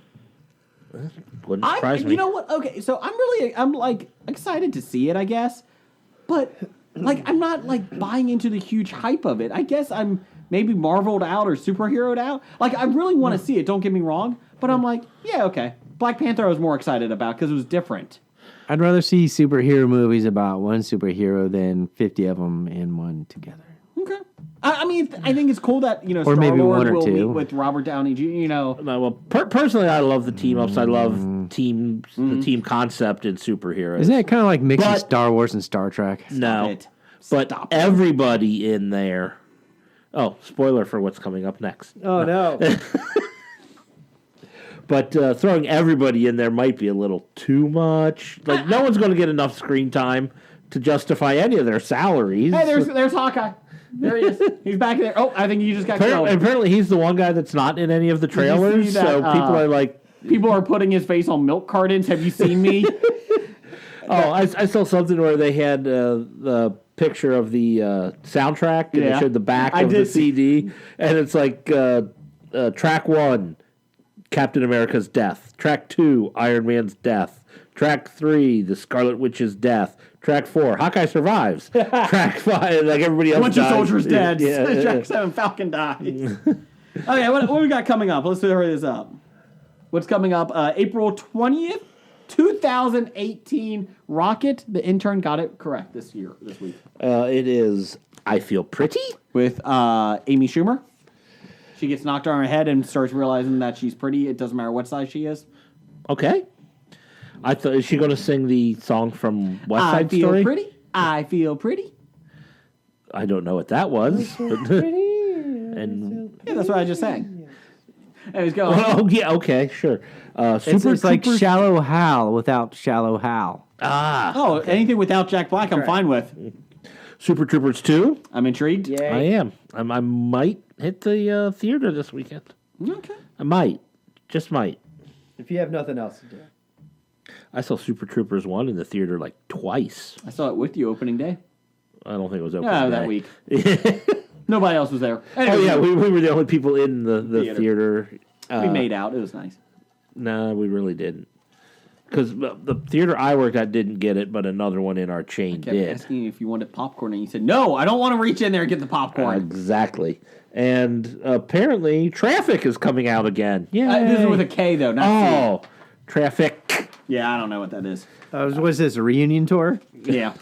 Oh, the band. Okay. And finally, we got buy sell, Jeff. What do we got for buy sell to stock of? We are going with The Rock. Welcome to The Rock. He is on the Hollywood Stock Exchange, $179.61. Comparison to Chris Pratt at $190.43. I'll buy. Oh, I mean, I know that's like ridiculously high compared to some of these other ones we have, but The Rock is probably the biggest. Him and Chris Pratt are the sure bets. Yeah, I'm surprised The Rock is under Chris Pratt. They're like a prom queen, the sure bet. Blake, are you buying or selling? Selling. I'm selling. You think he's I'm peaked? selling right now. Sell high, buy low after he's first term as president of the United States. Worked for Reagan. Jeff, tell us about Truth or Dare. That came out this week, too. We always do the actors or actresses that come out in the movie. No one from the cast of Truth or Dare is on the Hollywood Stock Exchange. No one. Have we heard of anyone from the cast of Truth or Dare? Margaret Sullivan. Sure. Kevin at Cincy Explorer did not provide any actors or actresses in his review. I think the other guy is named Ted Hogelston. I have no problem with them using people who have left a mark on Hollywood yet. Mm-hmm. Yeah, but I just like that HSX. Nope, we have nobody. please stop looking for Truth or Dare. We do not want to affiliate this. Let's do some top 5, Jeff. All right.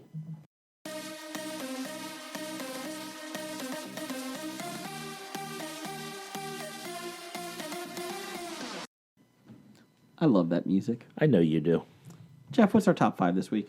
Our top 5, as we discussed last week, is our top 5 characters that we want to place into another show or franchise. Like as we discussed last week, Scooby Doo going into an episode of Supernatural. So Rocket, the intern, screwed this up originally. I think Rocket got fired. Rocket is fired. I screwed my top 5 up. Don't worry about it. Everybody kind of screwed it up. Do whatever you want to do. All right.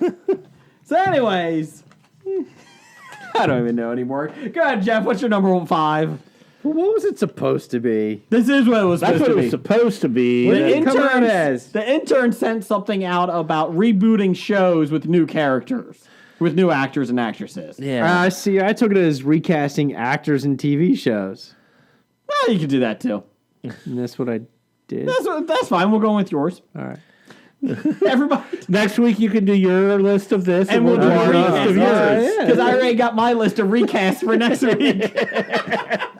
So next week, Blake, do this week's. Remember, we are professional amateurs. That's right. I'll just preface this by saying, at lunch at work today, we were discussing it and coming up with ideas, and then my coworker said, "It's tweeted out that that's not what you're." And then I saw that you tweeted Hobie, and I'm like, oh shit. Rocket, get in here! You boost. Go to Kevin Spacey. You're done. You're his new intern. Oh, you're sending him to Kevin Spacey. It's okay. Rocket's 87, Oh. so it's fine. Oh, we had a great intern there. Is there a 7 in there? Replace my boy Blue. What's your number 5? My number 5, I suppose I shouldn't have to worry about anyone stealing them since no one probably dance the same. But I think I want to take the character of Paul Blart, Mall Cop, Oh, thank you. and put him in Dawn of the Dead. Oh, he would be eaten quick. Probably. I would just want to see, he's the mall cop, Dawn of the Dead is the zombies in the mall. Kind of want to see those together. I Hobie my number 5. Of course. Barry Stinson from How I Met Your Mother. Barney? Yep. Barney, sorry, not Barry. Barney. Barry. I like Barry Stinson, too. He's a hell of a singer. Barney Stinson as host of Love Connection. I think he would take a good role. Instead of Chuck Woolery, he would have Barney. I tied that with another reality show, game show, Iron Chef, and I want Dexter Morgan on it from the TV show Dexter. Oh, my Lord! Dexter Morgan is an Iron Chef? This week's special ingredient, body parts. Human being! So But he wasn't Dexter. a cannibal, though. Well, no, but he could help. Sure. Blake, what's your number 5 for recast? You know, the show Bewitched. Yes. I'd totally recast Dick York. With who? Some other dick. Dick Sargent, maybe? I think he'd be a good choice. There you go. What's your number 4? My number 4, Cheers. I never liked Coach. Oh, yeah? Well, who would you recast I'd him with? replace him with, like, Woody Harrelson or somebody. I could see that working. Yeah. Now Woody Harrelson. Hey, guys. My number 4, this is an oldie, so if kids look it up. Frozen caveman lawyer in Mad Men. I want him to be an ad executive and an attorney.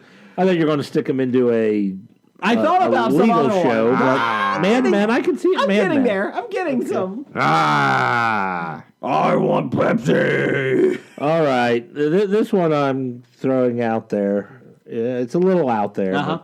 But I want to Because see, these all seem grounded. I want to see Andy Dwyer. Don't you do it. Don't you do it. Brewster's Million. I want to see how Andy Dwyer would spend $30 million in 30 days and have nothing to show for it at the end. He would do it in a day. I think it would be a better movie than Richard Pryor doing it. Well, that's not saying one. Andy Dwyer is my number 1, but it's in something else. I'll let you wait. What's your number 3? My number 3 is I'm taking Jay and Silent Bob and putting them in Breaking Bad. Breaking Bad's my number 3, with Eric Cartman. Because I feel like Eric Cartman is such an asshole that he would be worse than the main character in it. So I'm putting Jay and Silent Bob as just drug dealers for... They would be... They're the guys on the street selling, They would get killed within 2 days because they would smoke and use everything. Smoochy booch. They just smoked the pot. I don't think they were doing the crack. They would sell the crack, though. Well, I got Eric Cartman in Breaking Bad. That's pretty funny at number 3. Yeah. Of all the shows, you got Andy Dwyer with me, and we got Breaking Bad. Okay, what's your number 3, Blake? You know that Dario Naharis guy in Game of Thrones? No. Yeah, I'd replace him. Okay. Yeah. I didn't like that Ed Skrein guy. I know. Tomatoes and onions? He probably should just stick to playing in Deadpool movies. Yeah. Blake, what's your number 2? My number 2, you know, when I look at Happy Days, I was never satisfied with Pat Morita as Arnold. So I'd replace him with like some Italian guy. Hey, welcome! Like Al Molinaro. My number 2. This is a fun one. I do like this topic. We should do a top 10. My number 2, Cameron Tucker from Modern Family. Okay. He's the coach of Friday Night Lights. He's a football coach in it. I can see that. Come on, guys, get it together. My number 2, I'm taking Bill and Ted, and I want to see them in Doctor Who. Oh, because of the time travel? The time travel, you know, the TARDIS runs into the telephone booth. That's a good one. Causes problems in the time. You can put them in the X-Men film universe, too. That's time travel. That was your number 1? That was my number 2. Oh, that was your number 2. That's a good one. It was my number 1 until I thought of my number 1, and I liked that one so much. What's your number 1? Oh, shit. My number 1 is I'm taking Hot Pie from Game of Thrones. Okay. And I'm putting him in Top Chef. I would laugh because I don't know what you're talking about, but you know what, Jeff? I'll give you an honorary one. All right. My number 1 is Andy Dwyer from Parks and Rec, Chris Pratt's character, who's dumb, but was his alter ego? Burt Macklin. The FBI agent. FBI. And you know what he's in? Blake, you ready? What? Dun, dun. CSI Miami. It's awesome. I want Andy Dwyer in CSI Miami just so he can take the glasses off, and I think he could pull it off as that character. Fuck David Koresh or whatever his name is. Koresh. Yes, fuck David Koresh. Andy Dwyer. Yeah! It's awesome. I still like the Cameron Tucker one. I was pretty proud of that one. So what's your number 1? Well, actually, I was very scared there for a moment. I thought Jeff had actually stole my number 1 with Doctor You're doing Who. 2 different top 5s. He did almost steal my Doctor Who one. First, I would probably replace that William Hartnell guy with Patrick Troughton, and then I would replace him with John Pertwee. But I don't like him either, so I probably would go a little bit with Tom Baker. For a while, until you got for a while. Then I would get to Peter Davison. Mm-hmm. But I would mix Peter Davison in there intermittently in between everybody else, like Richard Humdahl or Colin Baker or Sylvester McCoy, Paul McGann, Christopher Eccleston, David Tennant, Matt Smith. You can't get rid of David Tennant. John Hurt. Yeah, I'd replace him with Peter Dinklage. Capaldi. Dinklage. Yeah. I'd get rid of Peter Capaldi and replace him with some woman. Yeah, I probably would do that too. You know, it is, after all, the 2100s. That season start? I think Christmas. Okay. Or did they do it this last Christmas? I don't know. They almost usually do it at the Christmas show is when they usually do their... yeah, you know, I'd replace Capaldi with Scully. All right. I had some honorable mentions. So did I. What's your honorable mention, Blake? You know that original Bigfoot guy for $6 Million Man? Yes. I'd replace that guy with like some unknown, like Ted Cassidy. Ted Krasinski? No, Ted Cassidy. And who else? But you said some unknown. Ted Cassidy, wasn't that Lurch? No. The original Bigfoot in $6 million Man Yeah. was Andre the Giant. Oh, was it? I did not. I'd rather have Lurch than Andre the Giant. I agree with you. Peter Andre. I still don't know who that is. We'll talk. I would replace that white and pink Power Ranger. Mm-hmm. Yeah. What else?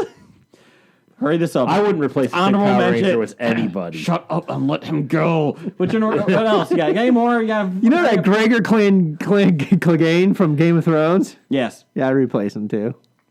Okay, moving on. Honorable mention. For me, I have 11 from Stranger Things. Yes. I would put her on Charmed. Ooh. I was Milano in her place? Yeah. I was thinking when you mentioned 11, I thought you were going to say The Craft. Oh, that would work. I loved her in The Craft. I would have Kramer from Seinfeld. Dead. He's a racist asshole, so I'm going to put him in Prison Break. I feel like he would do well in that show. Oz. Put him in Oz. Oz was another one I thought about. And finally, Ron Swanson from Parks and Rec. Yeah. He's going to be on Naked and Afraid. Oh, God. He wouldn't be afraid, though. No, he wouldn't. I would put him in as James Bond. He's the new Bond. Ron Swanson? Yeah. I thought about Survivor, but then I thought he would just kill everyone. Jeff, what's your honorable mentions? My honorable mentions, I've got a 3-pack here from the world of Star Wars. Okay. Thought, you got to combine Star Wars and Star Trek. No, you don't. And I thought, who would I want to see in the other universe? And I thought, it would be interesting. I would switch out that Greg Lucas guy. Greg Lucas? George Lucas? For that J. Abrams, Junior Abrams Ryan guy. Johnson. Ryan. I would like to see Han and Chewie in the Star Trek universe. Okay. Just see how they would, deal with and interact with people going on in Star Trek. We discussed this at work today. Battlestar Galactica. I would much rather see them in that. I agree. Or Dune. Princess Leia Organa in Game of Thrones. Ooh, that Have would her be good. take on Cersei. You know, I'm not a big Game of Thrones fan, but I think that would be kind of fun. Okay. And we also discussed Jar Jar Binks as somebody in the Mission Impossible gang. Okay, we gotta be really quiet in here. Why we gotta be quiet? Apparently, that would be the shortest Mission Impossible I installment. like it already. It's still 6 hours. So there you go. There's your history of bad ideas. Thanks everybody for listening. Bad idea number 289. Telling people that you're going to write a 7-volume book series when you don't like to write. That's a bad idea. Roger says goodbye. Goodbye. Walking Dead to Talking Heads, from comic books to TV sets, there's a history. It's not so bad. There's the history.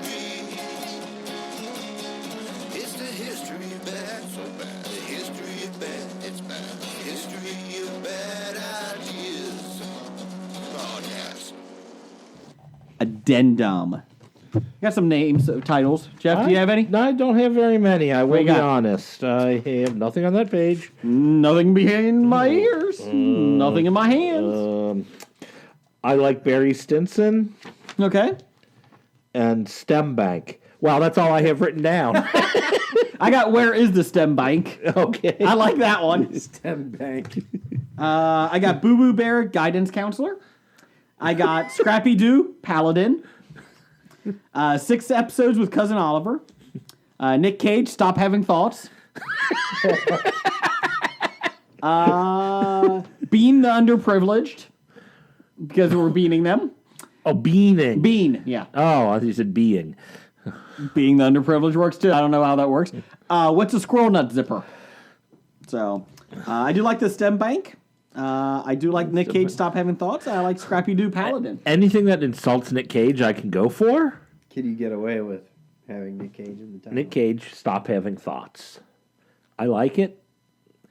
That would be my vote, but I can understand if you didn't want to go that way. I do like Where's the Stem Bank? Where's the Stem Bank? And I did like Scrappy Doo Paladin. I like Scrappy Doo, Paladin. Scrappy Doo Paladin. Okay, Scrappy Doo, Paladin it is. All right. Look at that. Stem Bank, so close. Go back to Europe. Scrappy Doo. Scrappy Doo wasn't. Scooby Doo was not Hanna-Barbera, was it? Yes. They were. Yeah, Yes. but they're not in existence anymore. They're not? I don't know. Scrappy Doo Paladin. That's going to be our plea. Scrappy Doo. No. Paladin. LeBron James has filed a copyright lawsuit against Nick Saban in the University of Alabama because LeBron James has started a short internet show with a guy sitting in barber chairs getting haircuts and talking about sports. And University of Alabama has been doing the same thing, but LeBron James claims he's first and he has the copyright to the idea.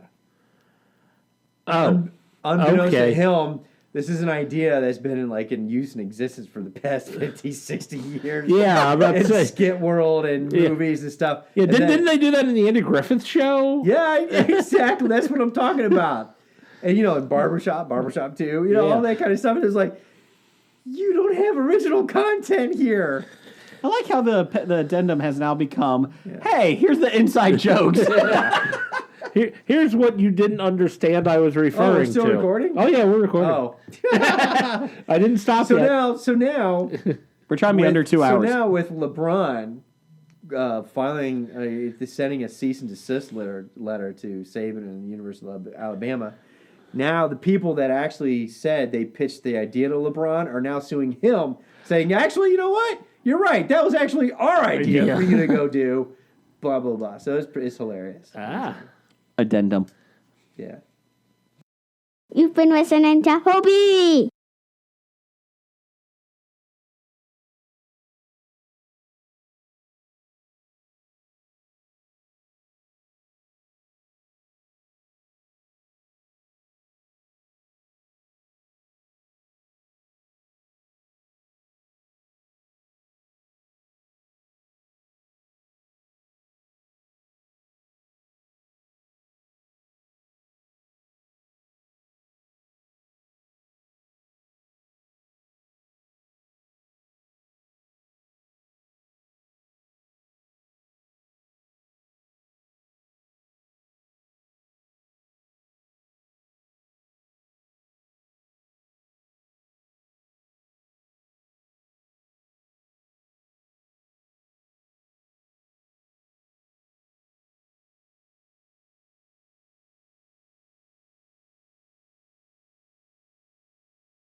head to talking heads, from comic books to TV sets. There's a history, not so bad. There's the history.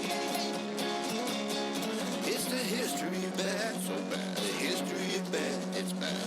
History of bad ideas. Podcast. You've been listening to Hobie.